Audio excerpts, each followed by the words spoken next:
On March 11, 2011, the world watched in horror. News channels across the globe broadcasted the unfolding catastrophe, capturing the collective shock and disbelief of millions.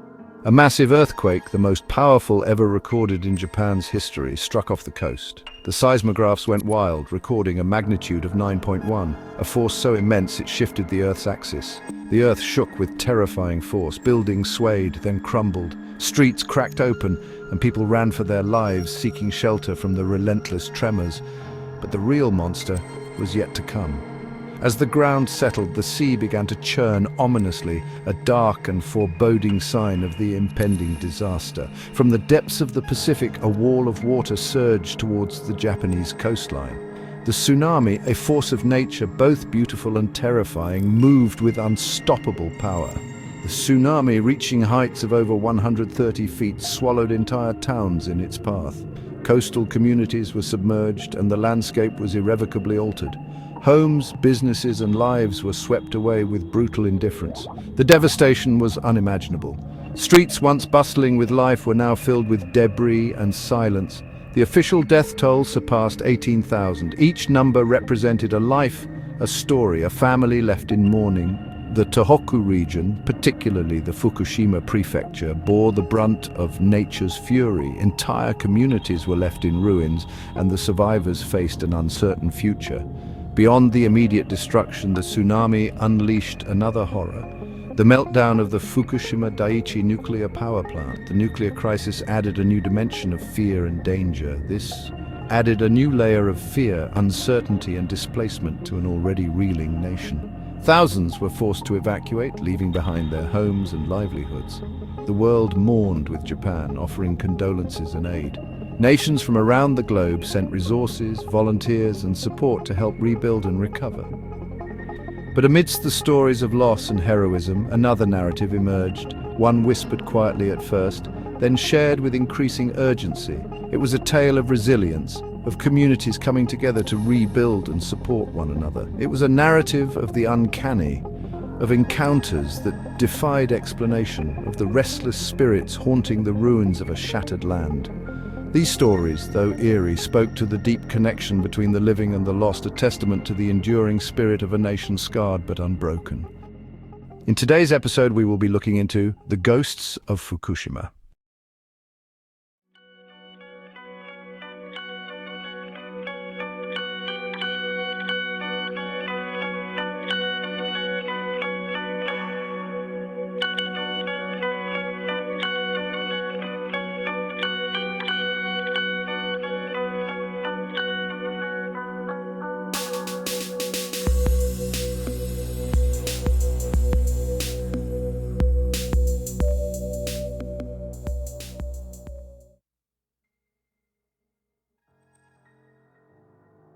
In the wake of the tsunami, amidst the cleanup and the mourning, strange stories began to surface. The devastation left behind was not just physical, it seemed to have opened a gateway to the unknown. Survivors spoke in hushed tones of unsettling encounters, of seeing ghostly figures wandering the debris-strewn landscape. These apparitions were not mere figments of imagination, but vivid, almost tangible presences that sent shivers down the spines of those who witnessed them. Taxi drivers in the devastated areas reported picking up passengers who vanished mid-journey, their destinations often empty lots where homes once stood.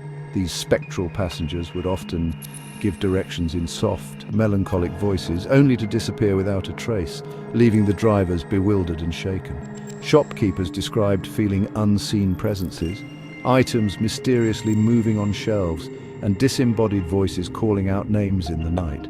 The eerie occurrences were so frequent that many began to believe their shops were haunted by the spirits of those who perished in the disaster. Even those who initially dismissed these accounts as grief-induced hallucinations found it hard to ignore the sheer volume and consistency of the stories. The tales were too numerous and too similar to be mere coincidences, leading many to question the nature of reality itself. These weren't just fleeting glimpses or imagined sounds. The encounters were detailed and vivid, leaving a lasting impression on those who experienced them. The haunted eyes of the survivors told stories of their own, reflecting the trauma and the inexplicable events they had witnessed. People reported detailed conversations with the dead, pleas for help, and expressions of longing for unfinished business in the world. These interactions were often heart-wrenching, as the spirits seemed to be trapped between worlds, unable to move on. The line between the living and the departed seemed to blur, as if the tsunami had ripped a hole in the fabric of reality itself. The once clear boundary between life and death became a murky, indistinct line, leaving the living to grapple with the presence of the dead in their midst. These chilling tales weren't confined to the shadows. They occurred in broad daylight, in the midst of the devastation, making it impossible to dismiss them as mere figments of the imagination. The ghostly presences were a constant reminder of the lives lost and the unresolved pain that lingered. They found their way into newspapers, television reports, and online forums. The stories spread like wildfire, capturing the attention of people far and wide. The media coverage only added to the sense of unease as more and more people came forward with their own eerie experiences. The world listened, both captivated and disturbed by the possibility that the restless souls of the tsunami victims walked among the living. The stories of ghostly encounters became a part of the collective consciousness, a haunting reminder of the tragedy and the mysteries that lay beyond the veil of death. To understand the proliferation of these ghost stories, one must delve into the heart of Japanese culture. Japan is a land of contrasts, a place where technological advancement coexists with ancient traditions, where skyscrapers cast shadows on Shinto shrines. While not overtly religious, Japan has a deep respect for ancestors and a belief in the continuity of the spirit after death. Buddhism, with its emphasis on reincarnation and the interconnectedness of all beings, has been a major influence for centuries. Shintoism, the indigenous religion of Japan, reveres nature, spirits, and ancestors, believing that they remain close to the world of the living. Obon, a yearly festival, sees families welcoming the spirits of their ancestors back home. Incense is burned, food is offered, and lanterns are floated down rivers to guide the spirits back to the other world. This deep-rooted connection to the departed, this belief that they never truly leave, created fertile ground for the emergence of ghost stories after the tsunami. As the stories of hauntings spread, so too did the need for solace and guidance. Enter Reverend Taiyo Kaneda, a Buddhist priest who found himself thrust into the role of exorcist and counselor for the traumatized survivors. Kaneda, a kind-faced man with a calming presence, approached the situation with both compassion and pragmatism. He listened patiently to people's experiences, validating their fears and offering spiritual guidance. I believed that many of the encounters were indeed genuine, that the spirits of those lost in the tsunami were disoriented and seeking closure. I performed countless exorcisms, not to banish the spirits, but to help them find peace and move on to the afterlife. Kaneda saw his role as a mediator between the worlds, a bridge between the living and the dead. He offered comfort to the bereaved and a voice to the unheard. His efforts, though unconventional, provided a sense of hope and healing to a community grappling with unimaginable loss. One of the most chilling accounts came from Takashi Ono, a taxi driver in Ishinomaki City, one of the areas hit hardest by the tsunami. The devastation was unimaginable, with entire neighborhoods reduced to rubble and lives forever changed. Ono, known for his calm demeanor and reliability, found his world turned upside down in the aftermath of the disaster. The once bustling city was now a ghost town, filled with memories of what once was. Driving through the eerily quiet streets, he couldn't shake the feeling of unease that settled over him. Amidst the debris and the stench of death, the air was thick with sorrow and loss.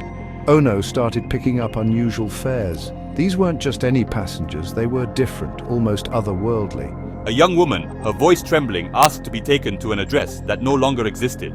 Her eyes were filled with a haunting sadness, as if she knew her request was impossible.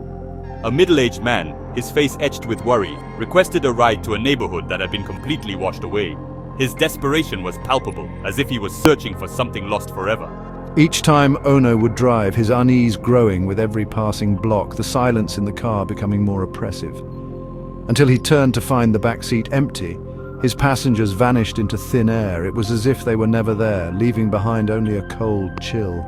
Ono wasn't the only one. The stories began to spread among the taxi drivers, each one more unsettling than the last. Other taxi drivers reported similar experiences, their voices tinged with fear and confusion, each encounter adding to the growing sense of dread and wonder. These weren't just stories, they were shared experiences that defied explanation. They were personal encounters with the inexplicable, moments that left a lasting impact on those who experienced them. A chilling reminder that the tsunami's impact extended beyond the physical world. The spirits of those lost seemed to linger, searching for closure in a world that had moved on without them. As Ono continued his work, he couldn't help but feel a connection to these lost souls. Driving through the remnants of a city that once thrived, now haunted by its past. The sun would set over Ishinomaki, casting long shadows over the ruins, and Ono would wonder if he would ever truly understand the mysteries he encountered on those lonely roads. But one thing was certain, the ghosts of Ishinomaki had left an indelible mark on his soul, a reminder of the fragility of life and the enduring power of the human spirit. The question arises, were these encounters with the dead real, or were they manifestations of collective grief and trauma? Psychologists point to the very real phenomenon of post-traumatic stress disorder, where survivors of traumatic events experience flashbacks, nightmares, and hallucinations.